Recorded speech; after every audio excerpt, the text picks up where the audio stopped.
It is a real delight for me to be sitting here with Melissa, and we are at the Stoller Family Estate Winery, and we are in the tasting room. And so I think what I want to do here is talk about the different varieties of wine and maybe answer some of the questions. There's a lot of us that get a little intimidated by wine and which one to take and how do we pick them. So I'm going to depend on you, Melissa, to give me some of that knowledge you have and just take us through a primer of how to do this for the holidays. Oh, you bet. And I do think it's true. People get intimidated about wines. Yeah. There's so many different types of wine out there, labels, and the familiarity level it's hard to navigate.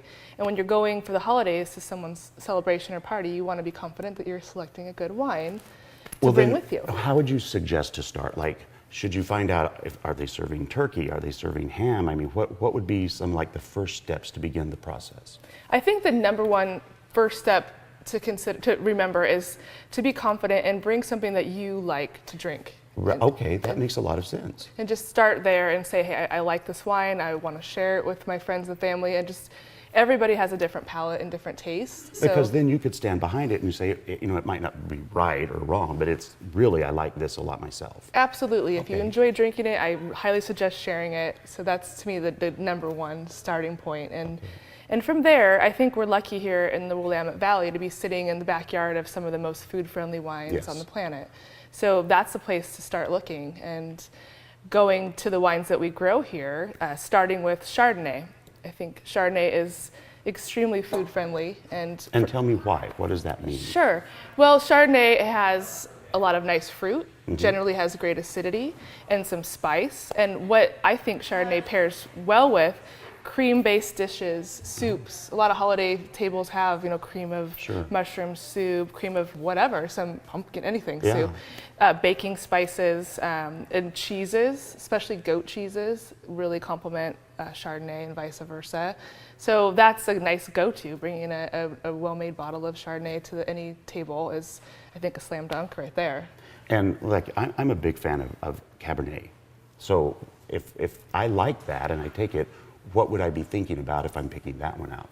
Absolutely. Well, I think Cabernet is fantastic wine also. Personally, I feel like Cabernet pairs very well with protein dishes. It typically has a lot of tannin and a lot of body, which is a great thing.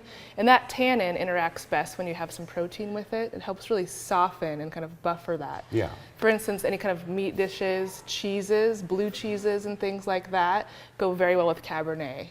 Whereas I think if you're looking at something with a red sauce, something a little lighter, I would lean more towards a Pinot Noir. Really? Yes. And why would you do that to the Pinot Noir? I would do that because Pinot Noir generally has a lot of fruit. It's got typically a lot of acidity, and the tannins in Pinot Noir tend to be softer in comparison to something like a Cabernet. So that bright, acid-driven red wine goes with a whole host of foods, and that's why I think Pinot Noir is so versatile food-wise. It goes with salmon, it goes with poultry, it goes with lighter meats, it goes with prime rib, it goes with pretty much anything, with tomato sauce. And because it is a gift and it's the holidays you're picking this out for, you really, if you stick with something like the Pinot Noir, you're pretty much covering the bases because it is so versatile.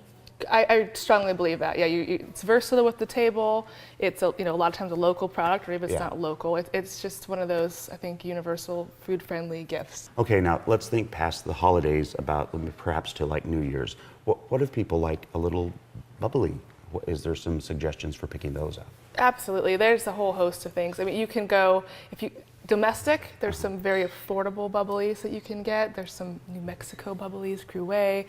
It depends on what you're wanting to spend and do, but you can go all the way to France, get some grower champagnes that are very small production and rare. Well, and you mentioned earlier when I was talking to you that there are places throughout the world that actually, even like with popcorn, would drink wines and stuff. So it doesn't have to be as specific as a lot of us make it, does it? Absolutely. We were talking earlier. I think sparkling wines and champagnes are some of the most also versatile wines in the world. They have freshness and they have life and they have acidity. They go with popcorn like we were talking about. They go with parties and they go with a lot of foods day to day. Well, and is it really about the price anymore? Do you have to get really expensive to get great wine, or can you be reasonable? Absolutely, it can be reasonable. And that's where I think, going back to what I said initially, you just need to trust drink what you like, Yeah. navigate through things, be experimental, but you don't have to have the $200 bottle that Yeah. you're bringing to Christmas to be impressive. Wonderful. Just bring a wine that you like and that you can stand behind and be confident and enjoy. Yeah, and Basically exactly. enjoy. Yeah, that's the whole point, right? Well, we want your holidays to be filled with laughter and joy. And, we can't think of a better way than getting a bottle of wine. We would recommend coming out to Stoller, but there's so many places to choose from. You can go to gardentime.tv. We'll click you over to their website and really ring in the holidays with great cheer. Thank you so much. Oh, my pleasure. Yeah, you bet.